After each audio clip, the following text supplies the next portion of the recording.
What's going on, everybody? It is episode 237. We're actually pre-recording this episode on March 9th, 2022 for an air date of March 10th, and this is Human Factors Cast. I am your host, Nick Roome. I am joined today by Mr. Barry Kirby. Hey, how you doing? Good. I'm also joined today by a slew of technology issues, so we'll see if we can slog through it today. Stick with us. We're going to try to get this episode. It's going to be a ride, everybody. It's going to be a ride. It's going to be fun. We got a great show for you tonight. We're going to be talking about how to unlock creativity in the workplace through the use of human factors. And later, we're going to answer some questions in the community about how do you know that human factors is for you? And talking also about undergraduate certificates in HCI being worth it. And also, what's the best and worst you've experienced this week? But first, we got some programming notes. I do want to go over just quickly our historical approach to interviews on this show, Human Factors Cast. So in the past, we've kind of had our interviews focused around conferences, and I think we're still going to do that. We've also had the occasional one-off interview with somebody doing something interesting. So I know we've done like the Beeline Reader interview with Nick Roome. We've also done, other interviews about, different COVID methods that we can employ for communication. We've done other kind of standalone interviews, but I think what we're going to do now is since Barry and I have been collaborating for quite some time, we're going to pass the baton of interviews, the standalone interviews, over to Barry and his show, and we'll let you know about them here. We're trying to tie our shows a little bit closer together to make it more cohesive for you all. I think Barry and I truly see this as a collaborative effort, and so we are going to start referring to 1202, the Human Factors Podcast, and Human Factors Cast. We've already been doing it, but as sister podcasts, and we're going to start kind of just letting you all know what's going on over there and vice versa. So just to start us off, Barry actually just interviewed friend of the show and past guest, Tony Andre, over on our sister podcast, 1202, the Human Factors Podcast, about a wonderful new initiative that he started up. Yeah, and Tony was absolutely brilliant. So he's got an amazing background in building his own company, and I found it quite inspiring because that's a similar sort of thing to what I've done.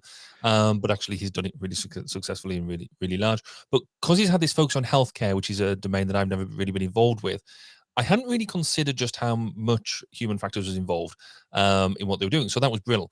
But he also took the opportunity to announce that he's offering some free human factors support to any company that is supporting the ALS community. So if any healthcare medical company out there is developing either drugs, support, that type of thing around ALS he's got personal reasons why he's doing that, then he's offering that free support. So if you want to know more about that, get yourself over to 1202 and listen to his story and why he's doing it, and then get in touch with him. It was great. Really enjoyed it. Thank you very much for the referral. Yeah. Speaking of healthcare symposium or healthcare in general, we are going to have some coverage of the healthcare symposium for you all. Stay tuned on that. Like I said, we're finalizing some plans on that end with Tony Andre, of all people. Go figure. Anyway, we know why you're here. You're here for the news. So let's go ahead and get into it.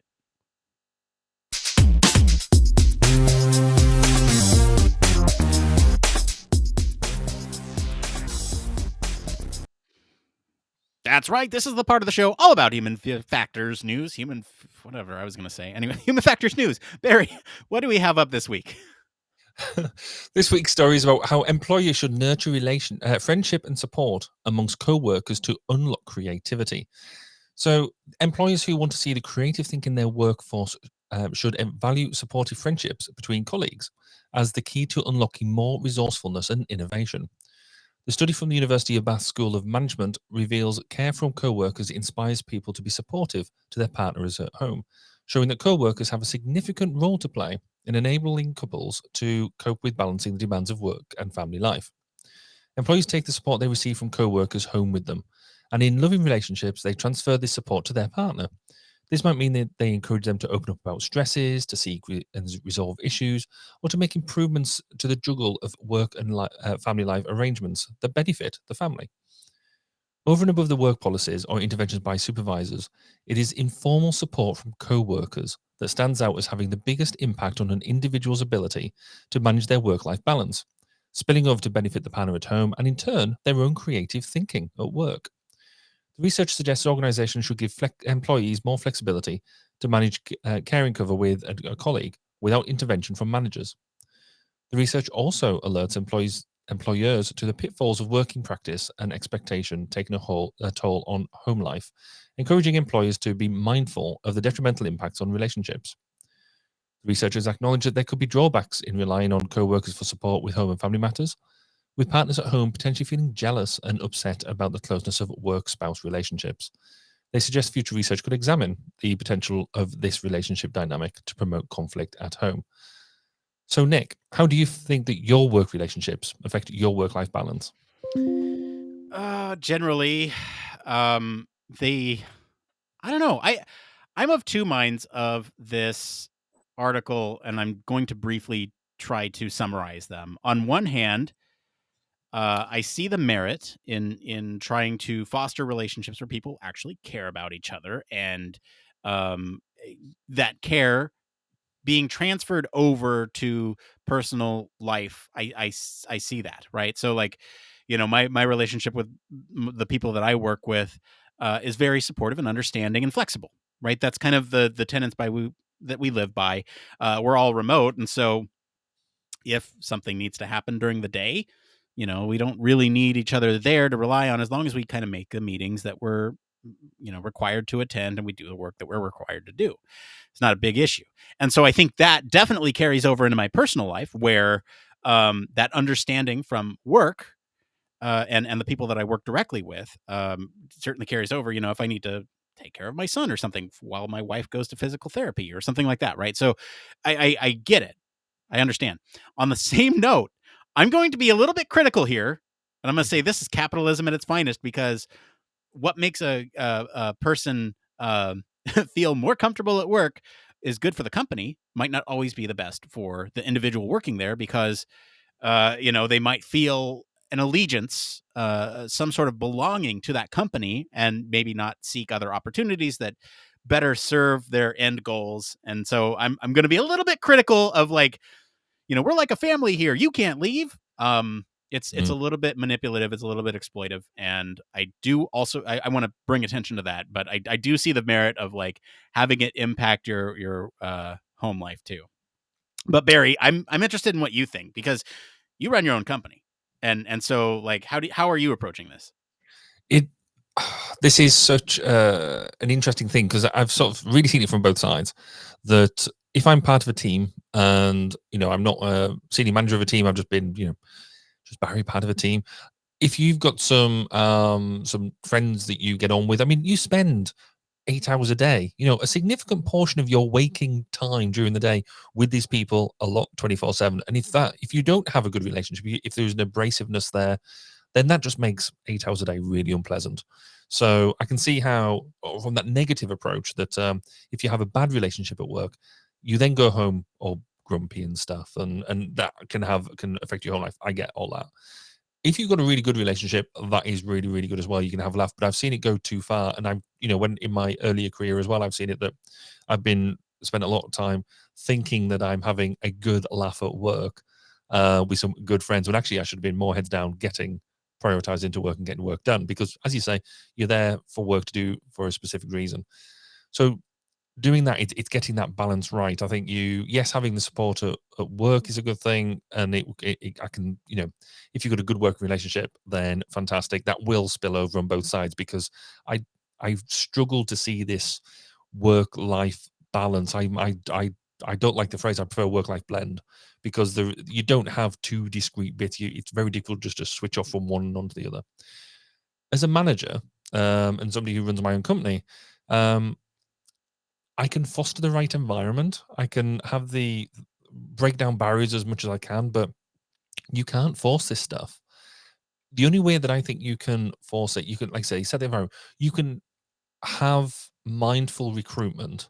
So I don't just recruit people for a position. Like, have you got the skills? Yes, but I've also got to have at the back of my mind, are you going to fit with the team that I've already got, or maybe the team I hope to make? Whatever, whichever perspective you're looking. So you can recruit him for that, but also the person you recruit is not the person you employ. You go through interviews and all that sort of stuff, and no matter what happens, no matter how good your interview technique, the person that rocks up is not the same person that you interviewed. They're going to be different. They're going to, and that could be positive or negative. So you've also got to be able to work with that to a certain extent. So that's a really long way around going, well, it depends. But Hit the button. yeah, I think this is it's for me. It's another one of these articles that is saying that sort of said it's putting some research behind stuff that we probably already knew, and is already kind of there. And I don't think there's actually that much we can do about it, if I'm being brutally honest. Yeah, I mean, Anyway, right, show over, done. yeah, that's it. All right, thanks everyone. So look, I think this is if we didn't pick the story, you all picked the story. I think let's get that out of the way. With that, look, like Disclaimer. it is an interesting. This Mm, is really interesting when you really break it down from the science or psychology really behind workplace relationships. And I think there's a couple things that we can kind of say to level set this conversation, and we'll kind of look at the human factors and psychology behind these workplace relationships as kind of a base to like we normally do. We kind of look at these stories through a frame, and this is the frame this week, right? So like let's level set here. You know, you mentioned that you can't force these things, but really the workplace is one of the few environments in which people are forced into these relationships, right? yeah, yeah. And so, you know, by their very nature, these environments in the workplace are made up by a bunch of people from a bunch of different backgrounds, diverse people, many who might not actually have similar interests in real life, or some that might not be actually interested in meeting or socializing outside of the workplace. Like you said, you know, you can't force this thing. People are different when they show up, and a lot of times, you know, in interviews, you'll try to get like a, a personality fit as well to see Mm. if they'll fit with the culture. And you know, I think basically, if we break this down, right, thinking of, from the company side, their a company's greatest asset is their employees, and I think you know anyone who thinks otherwise is not running a great business. And so you have to approach this with the idea that not all these people are going to work together at 100% all the time, right? There's going to be disagreements and there's going to be conflict. And so um, what you can do, obviously, is employ some of these human factor psychology methods. And so, you know, we'll kind of break this down in a couple chunks. I don't know. Do you want to start with kind of what is a positive relationship at work? Yeah, I mean, to sort of look at this high level. So psychologists have long identified that the desire to feel connected with others is it's a basic human need, is what we do as people. And interpersonal relationships have a significant impact on our mental health, our health behavior, our physical health, and mortality risk.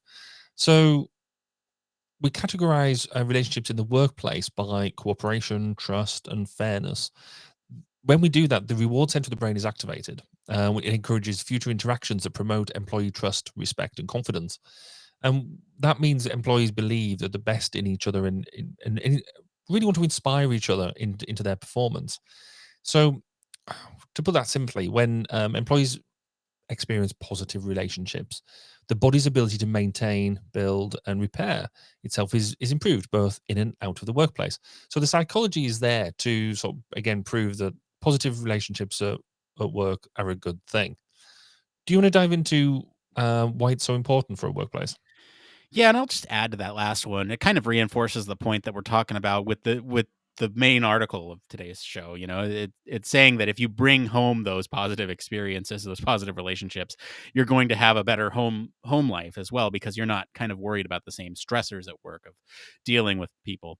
So yeah, let's look at some of these positive interactions at the workplace and why it's so important, right? So, you know, you are sort of experiencing these varying and dynamic uh, degrees of a relationship. You might have somebody that you really gel with, and you could sit here and talk on a podcast for an hour, and it's like you're talking to your best friend, and you know, shooting the shit, just talking to podcast. And then you have somebody else who it's just absolutely grating to work with, and you got to slug through every meeting, and you dread those meetings. So you have the spectrum of quality of people that you work with, and that's any interpersonal relationship. That's outside of the workplace too. You know, obviously there are some people that you get along with better.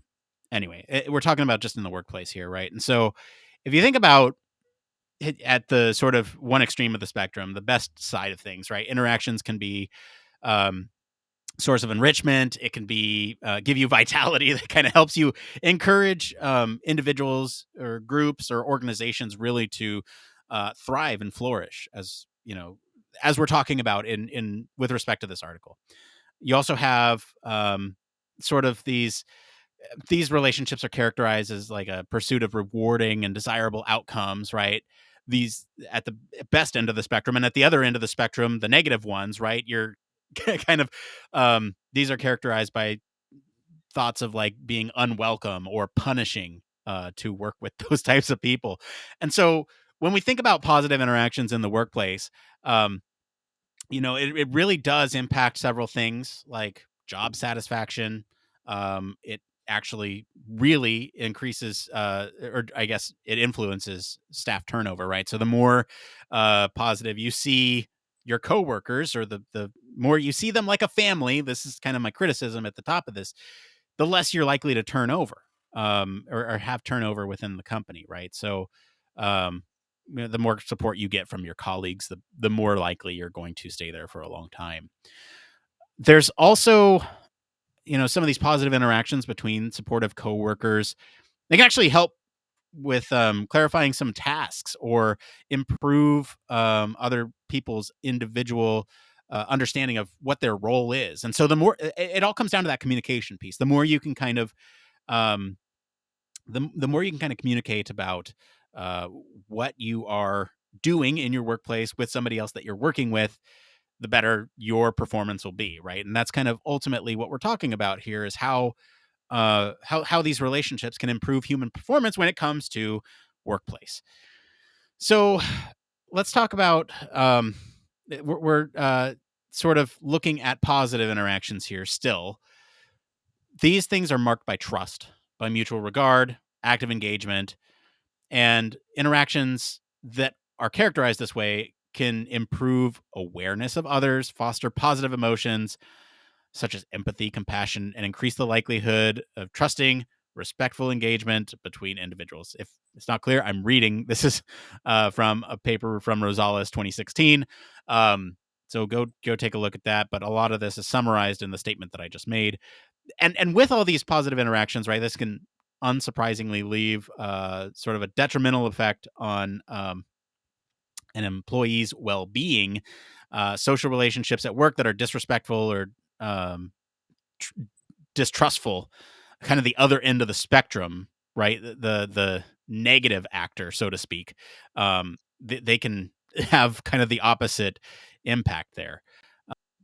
And so, the last couple points here is that the more time that we spend at work, we spend a lot of time at work. And so we have to really think about the relationships that we have with others in the workplace to succeed. Um, and so I don't know. Is there anything else that you want to add to this kind of long-winded explanation of positive interactions at the workplace? I guess there's just one sort of thing I think that we talk about a lot about positive relationships and productivity. Sorry, our own personal performance, but what it doesn't actually hit on very much is productivity.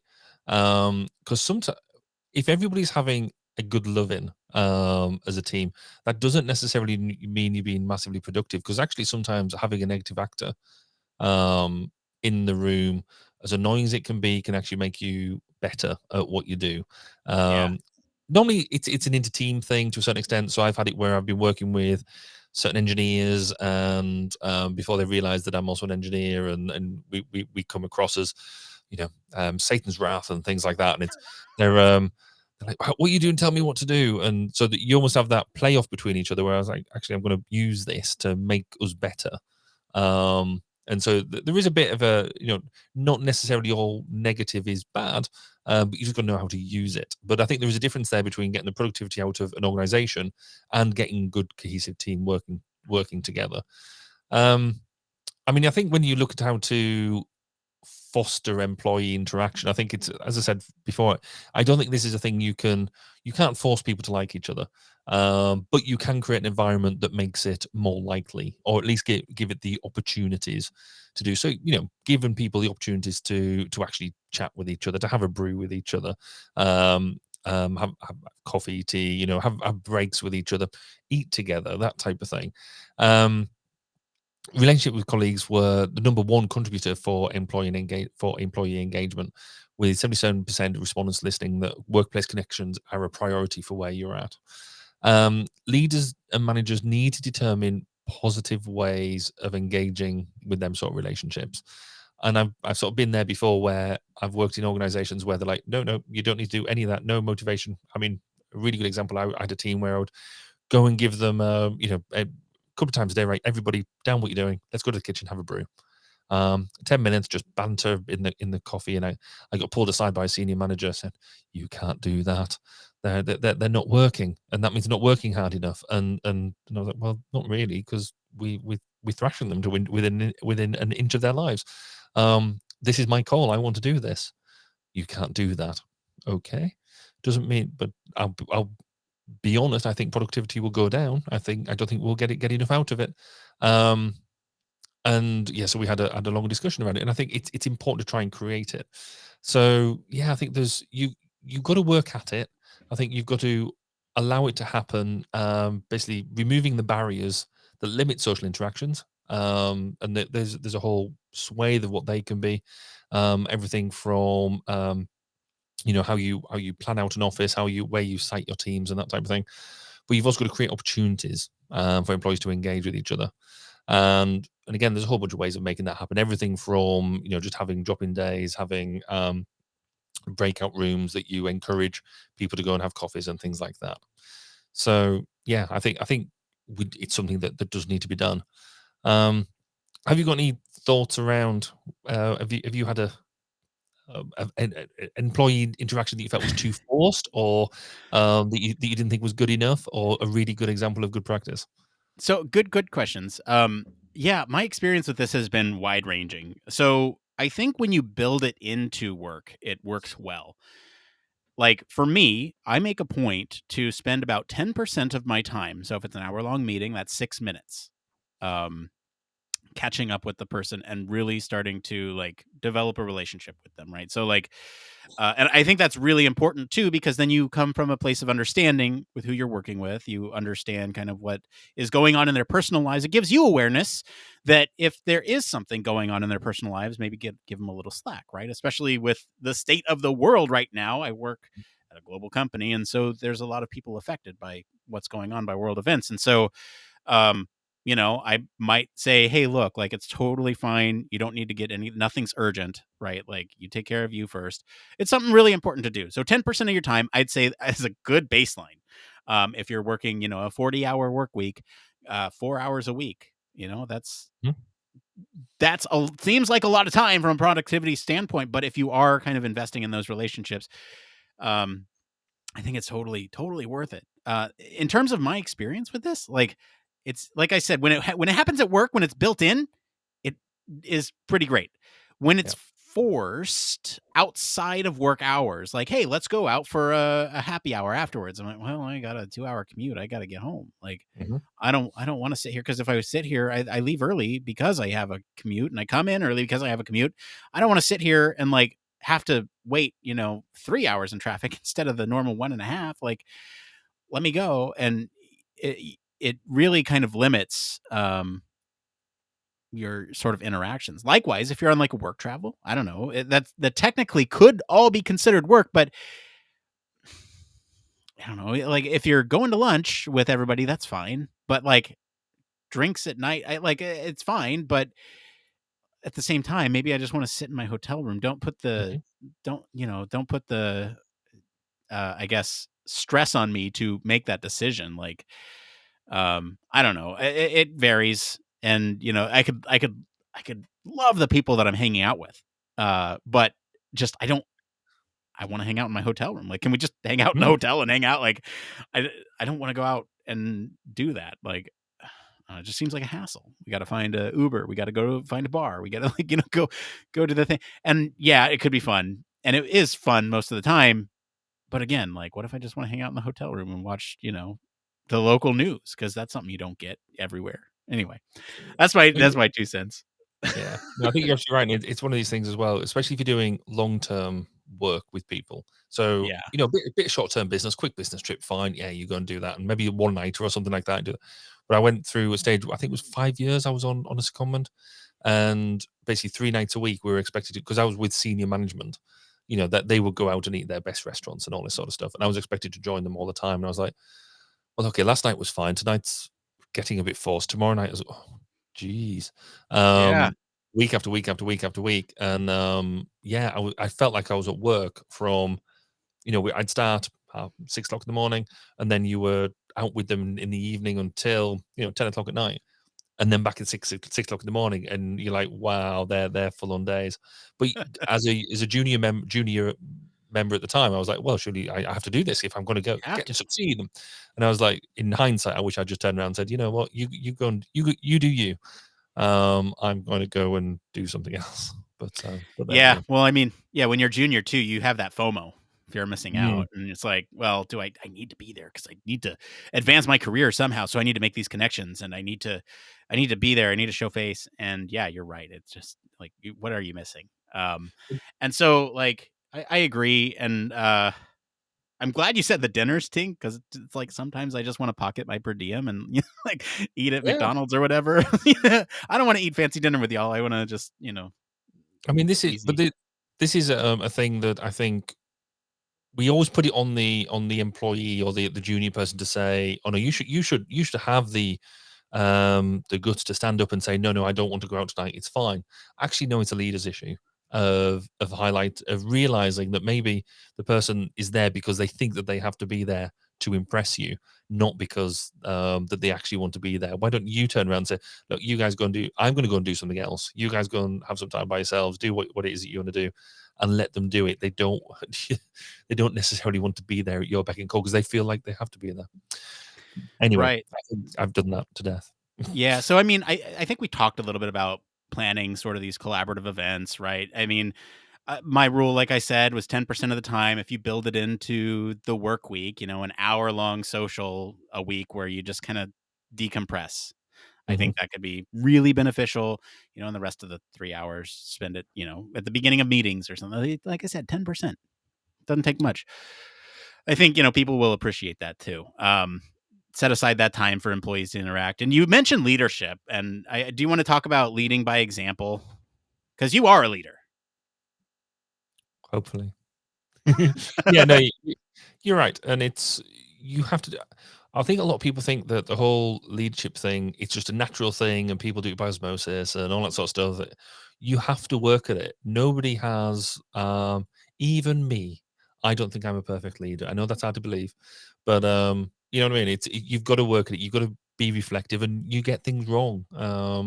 You've got to be able to go back and actively be reflecting on what are people telling me, what are people saying, and what are people actually saying? What are they actually telling me? Do they actually want to come out and do stuff or not?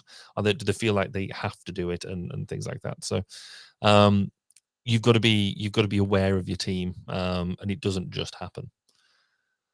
Yeah. I don't know. Do we want to talk about the Perma model? I think it's kind of interesting. So there's this model called Perma, PERMA, and it kind of highlights 5 of these critical elements for mental well-being. Right? We talked about mental well-being a couple weeks ago, so this is a good tie-in to that. I think it's good to have, right? And so if you think about Yeah. this from a business perspective, from a company perspective, from workplace perspective, you can think about these leaders implementing something like this to have a positive culture that encourages that belonging. And so when we talk about PERMA, it's an acronym. It stands for positive emotion. That's the P. Then you have E is for engagement, and then you have M is for meaning. A is for achieving accomplishment. There's a second P in there. Uh, so I don't know. It's the 5 elements of the Perma model are positive emotion, engagement, positive relationships, meaning, and achievement or accomplishment. I'm not sure what the R is supposed to be. Relationships, maybe. And Relationships of a positive nature. yeah, there you go. There you go. See, we just improved the Perma model. Can we get a source? Uh, I was gonna Get a paper on that. So if you think about that and sort of implement these things, making sure that people are happy at work, making sure they're engaged with others, making sure that they have positive relationships with the people that they work for, making sure that their work feels like they're working on something important. I think that's a big one, right? A lot of people kind of lose sight of what they're doing, and that you could really make a difference. And then sort of achievement and accomplishment, that is a whole separate conversation for a different time, but just making sure that people feel like they're accomplishing something or achieving some of their personal or professional goals. So, what's the take home message of all this, Barry? Fundamentally, any and every organization or individual can encourage decent, positive employee interaction by developing an inclusive workplace culture. And everybody can do that. Everybody can contribute towards that. Promote positive social interactions, good workplace relationships. They can all be a source of individual and collective growth, learning, and flourishing. You can foster the environment to make it happen. You can't force it to make it happen. And you've got to work with what you've got. Keep your eyes open, and it's a live, active thing. You've got to work at it, but it can be done, and it's a good thing if you can make it happen. Yeah. So, in terms of through the lens of this article of creativity at work, right? I think ultimately all these things that we just talked about are feeding into sort of the resourcefulness and innovation that this article is talking about. If you sort of have this support network at work, you are much more likely to sort of experience these innovative ideas and resourcefulness at work based on being comfortable with the people that you're working with. And I think that makes sense, right? I mean, we talked about I feel like we talked about this a while ago, right? Does sort of what fosters innovation, right? And we ultimately what ultimately it comes down to is this leadership. And I think a lot of that comes with interpersonal relationships at work, right? For everyone's reference, what I'm talking about here is episode 224. We're talking about specifically remote working, fostering innovation, but really that whole conversation was about leadership. So go listen to that one if you're interested in that conversation. Barry, any closing thoughts on workplace relationships as it relates to creativity or anything like that? I think that what you just said is absolutely true. In that, if you do this right, then yes, it can promote creativity and innovation. However, if the roles aren't creative or innovative, then you're not going to get anything for free. It doesn't create it; it fosters it and it allows it. It doesn't trap it. So yes, go make it Yeah. happen. Thank you to our patrons and everyone who voted on Twitter for selecting our topic this week. And thank you to our friends over at the University of Bath once again for our news story this week. If you want to follow along, we do post the links to all the original articles on our weekly roundups. You can find those on our blog. You can also join us on our Discord if you want to talk more about these topics and how your workplace experience has been thus far. We're going to take a quick break, and we'll be back to see what's going on in the human factors community right after this. Human Factors Cast brings you the best in human factors news, interviews, conference coverage, and overall fun conversations into each and every episode we produce. But we can't do it without you. The Human Factors Cast network is 100% listener supported. All the funds that go into running the show come from our listeners. Our patrons are our priority, and we want to ensure we're giving back to you for supporting us. Pledges start at just $1 per month and include rewards like access to our weekly Q&As with the hosts, personalized professional reviews, and Human Factors Minute, a Patreon-only weekly podcast where the hosts break down unique, obscure, and interesting human factors topics in just 1 minute. Patreon rewards are always evolving, so stop by patreon.com/humanfactorscast to see what support level may be right for you. Thank you, and remember, it depends.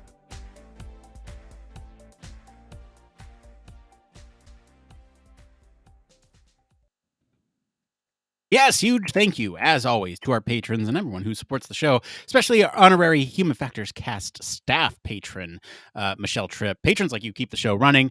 Thank you so much for your continued support. I want to take a little detour. We mention this from time to time because our treasurer likes to get on me about what we sort of, this isn't really an advertisement. This is like letting you all know what we have. They gave me a script. I read the script every time because I just I don't know.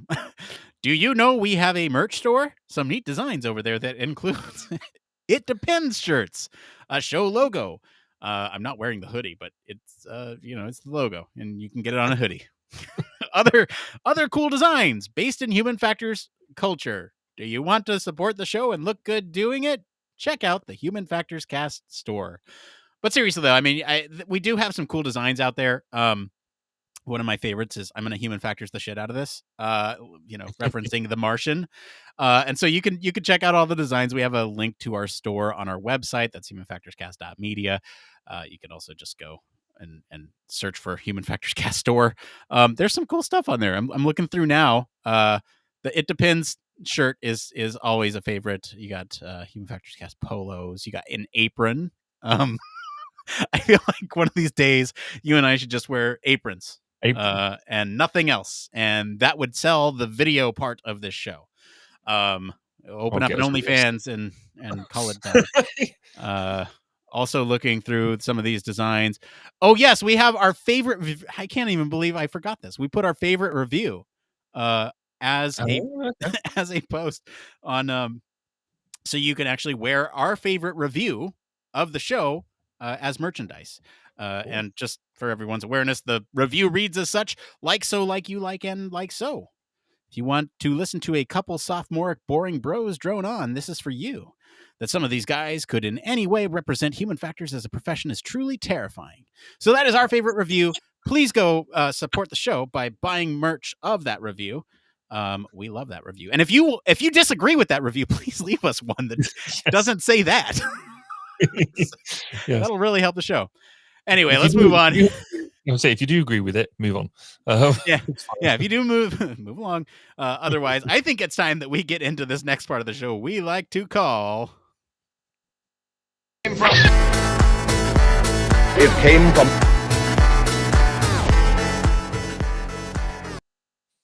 All right, let's switch gears and get to It Came From. This is where two sophomoric bros break down all over the internet. Look all over the internet to bring you topics that the community's talking about. If you find any of these answers useful, give us a like wherever you're watching to help other people find these answers. So the first one tonight is, how do you know that Human Factors is for you? We're starting off with one from the Human Factors subreddit. This is by hameshalove. Hameshalove? I'm going to say that wrong. I'm really sorry. Hello, everyone. Are there any sort of indicators or experiences you've experienced in your duration of study or at work when you realized human factors was the field for you? And I think one thing, Barry, that we can do here is kind of like, what is our origin story? What got us into the field? You know, that kind of thing. Because we host a podcast on human factors and we realize it every week. I don't know. When did you discover human factors and when did you realize it was for you? So I didn't realize it, but I first discovered human factors when I was doing my degree in command and control engineering, when I was doing a module on UI design. And I was like, it just felt like it was so intuitive to me that I kind of knew where things should go, what things should do, and what a decent UI should look like. So that was my first sort of exposure to it. But I think where it really came from was after was my first industrial job, where I actually went into an aerospace company to be a software engineer in their cockpit group for this aerospace company. So they were doing future UI designs, and I was just there to code them up.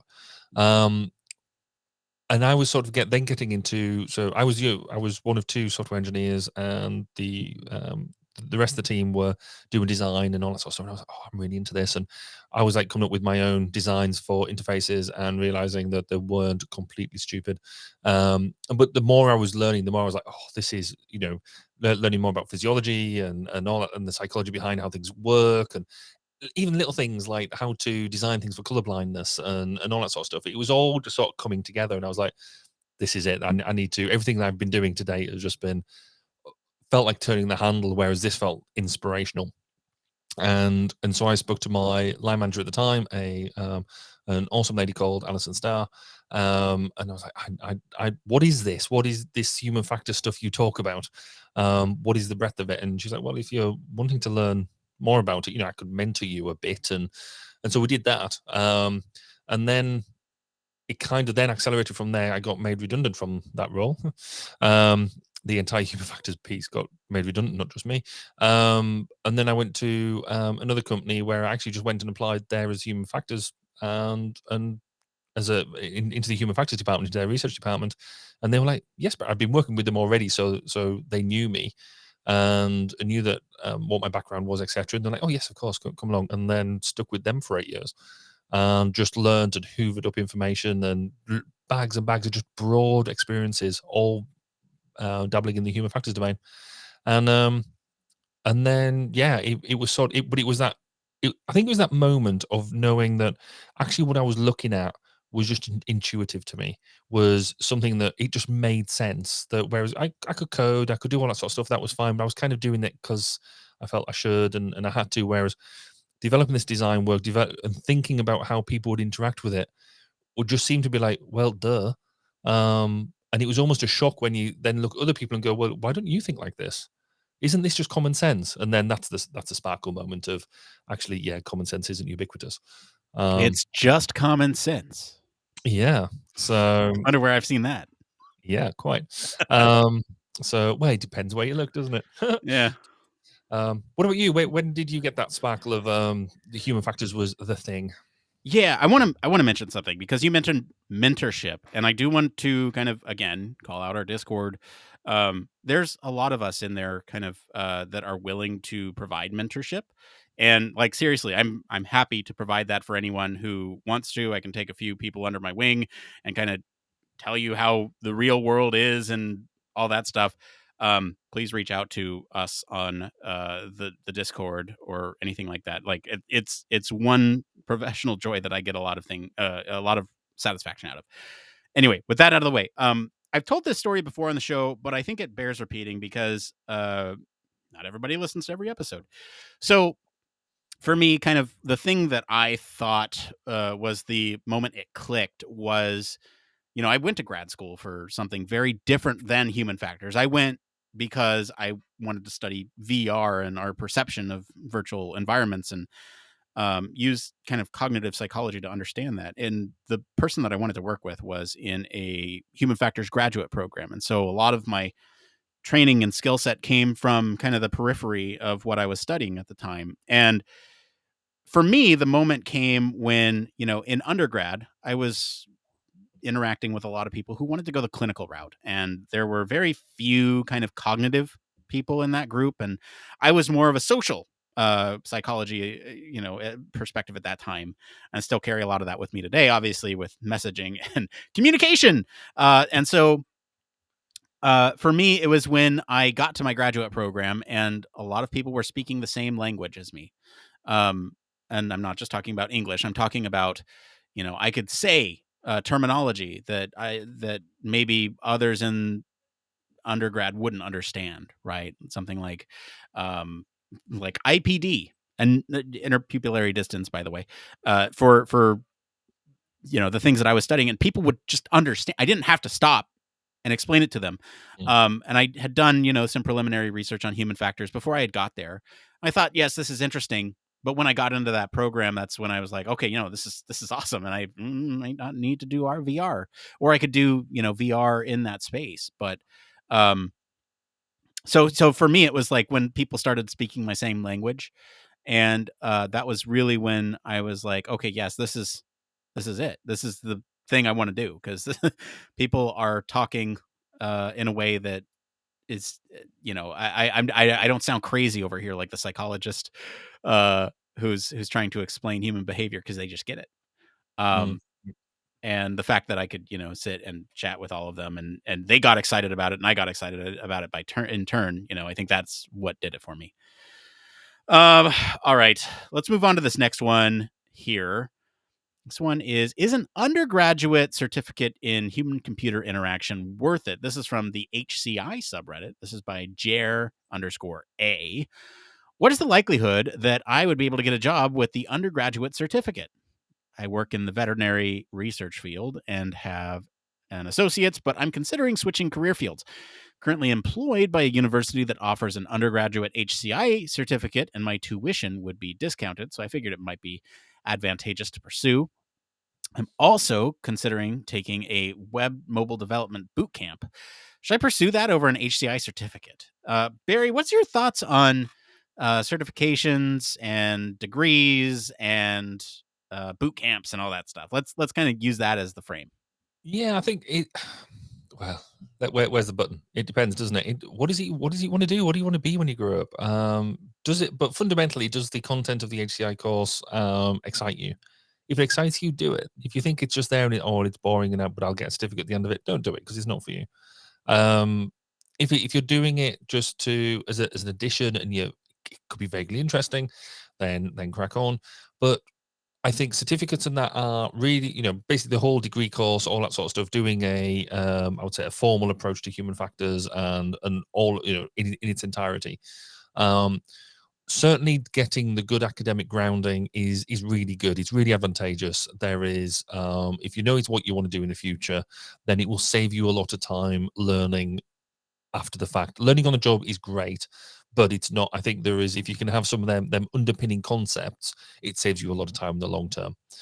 That said, I did none of that.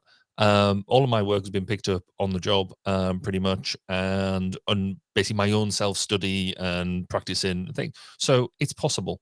And now I run my own company doing it. So I clearly haven't messed it up that much.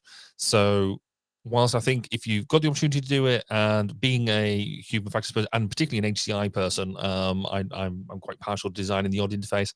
That's where my love lies. If I had the opportunity to do that when I was younger, I would give it. Going back in time, knowing what I know now, I would absolutely go ahead and do it. But you've got to do you. At this point in time, you don't know what you're going to do in the future. Go with what inspires you, what drives you a bit. If it's inspiring, do it. If it's not, don't force yourself, because there's absolutely no point. Nick, tell me I'm wrong. What approach would you take? Jeez. So look, I'm going to say this. I'm a little critical of boot camps. I think in a way they could be a good way to get your feet wet, so to speak, if you are interested in it and want to experience some of what that is like. That could be a good opportunity for you. Although I do struggle with that a little bit, because this is my opinion, and I think that boot camps are created by people who want your money because they want you to take the quick and easy route, which, by the way, there is none, to get to the place that you want to be. And is that going to take place at school? I mean, like, you could certainly get the experience at a job, that, on the job experience. That is one way to go about it. You could also frame your research in the vet field, right? About, like, you've done human factors, but for pets. Like, there's ways to, like, frame it, and you could I don't know, you could spin it to the point where you could almost get a job depending on how you spin your research or your past experience. Look, my ultimate point here is I'm critical of boot camps. They're a great way to get your feet wet, but not the end all be all for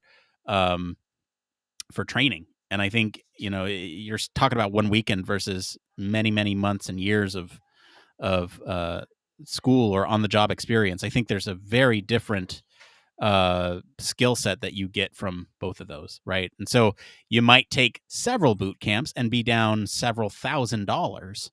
But other people who have names in the field are much more richer because they've taken your money. So I don't know. Like, that's kind of my thoughts on it. So you can join my boot camp starting next week, and in podcast technology and staying online for as long as you can. Exactly. Anyway, that's my 2 cents on it. The last one here. What's the best and worst UX you've experienced this week, and why? This is by NasdaQian on the user experience subreddit. They have provided examples here. Theirs was covidtest.gov. It was sort of the easiest government site they had ever used. 2 steps, less than 30 seconds to complete their goal. The worst was HBO Max.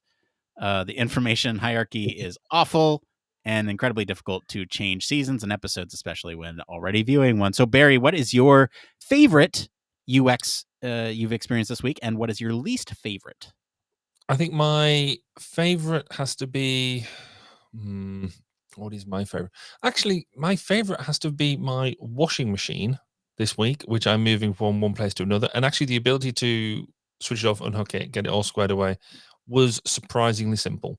More simple than I've seen previous ones done before. So that was fine. The worst one I've done this week is I've been playing around with some electronic devices and trying to code buttons up into them and things like that, and finding that element of doing the coding. I mean, granted, I haven't touched coding in a while, but this wasn't true coding; it was quite simple. But just there was some frustrating elements to it where the intuitiveness was lost. I would put a slight third one in there on a negative, which I'm going to throw at Amazon Prime.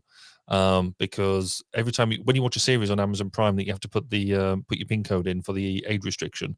If you're on Netflix, you just put it in once and it goes and streams your thing. With Amazon Prime, you have to put it in every single time, and that's really irritating. So that's annoying. What about you? What's your today? What's your best and worst UX that you've experienced? I'm gonna. This is gonna be a couple weeks span, so it's not just today or this week, but I'm gonna do a couple weeks, right? So, I will say for my dentist, I was able to fill out all my information ahead of time and type it all up, and really sort of just get ahead of the curve and fill out all that information ahead of time, typing it up, which is Cool. great. By contrast, went to the dentist with my son this morning, and my wife had to write out everything manually. So I didn't experience it, but I saw her hand cramping, and so I'm going to go with that. I'm going to go with the ease of being able to type up ahead of time everything that you need to put in information wise, and not have to. It's that's kind of the best and worst I've experienced this week, and it's just very convenient to have everything kind of sent to you in a link where you can just fill it out. Very different experiences.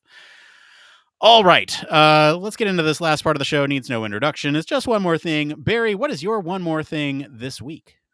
So my one more thing this week, I went on holiday last week, which was amazing. But the really frustrating thing was we had this hop and cook it system that just took forever to use. It was compiled with long presses, short presses. There was no continuity between where you had to press it. It was like sort of a glass touchscreen thing. And fundamentally, I just couldn't help thinking. Go on. Yeah, you posted this in Discord. I was going to say, because I put it on Discord to try and see if I was just going mad and whether other people had it. But it was just this idea. And I guess fundamentally, it got me thinking to all the appliances in my kitchen, notwithstanding what I just said about the washing machine unhooking. But fundamentally, a lot of these appliances, they just don't seem to have human factors or UX people involved. You seem to have such a combination of weird push buttons and some, the combination of stuff you have to do. There seems to be no continuity between either on the machines themselves or across kitchens, with I guess a couple of notable exceptions. But yeah, why don't appliance manufacturers employ UX people? And if you do, why are you not doing more about this? Because I'm finding it very frustrating. Thank you for that. That was my little bit of therapy. Nick, what about you? Wow. Putting those appliance companies out on blast. Well, we talked a little bit about this in the pre-show. I've had a couple really busy days over the last week and a half, and met with some challenging technical issues as well as some other things in my personal life, and so I'm going on my own holiday this weekend. Taking an extended weekend. Woo! 4 days. I mean, it's not much, but it's well needed. I think it's just I don't really have anything else to say other than wow. Sometimes just things are rough, and I'm glad that we've fixed the technical issues, and I'm happy to say that because we're here at the end of the show, and that's it for today, everyone.